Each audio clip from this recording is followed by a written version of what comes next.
বাংলা ঝাড়খণ্ড সীমান্ত বরাকর চেকপোস্টে নাকা তল্লাশিতে আগ্নেয়াস্ত্র সহ গ্রেপ্তার এক।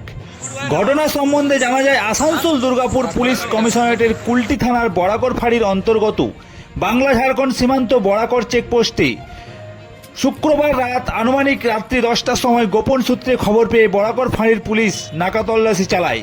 সেই সময় এক অটোতে এক যাত্রীর কাছে একটি আগ্নেয়াস্ত্র সঙ্গে কার্তুজ পায়।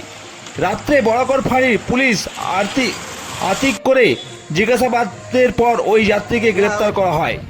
কুলটি থানার বরাকর ফাঁড়ির পুলিশ এই ঘটনার সঙ্গে আরও কেউ জড়িত রয়েছে কিনা তা পুরো ঘটনার তদন্ত শুরু করেছে। বাংলা বার্তা রিপোর্ট, বরাকর।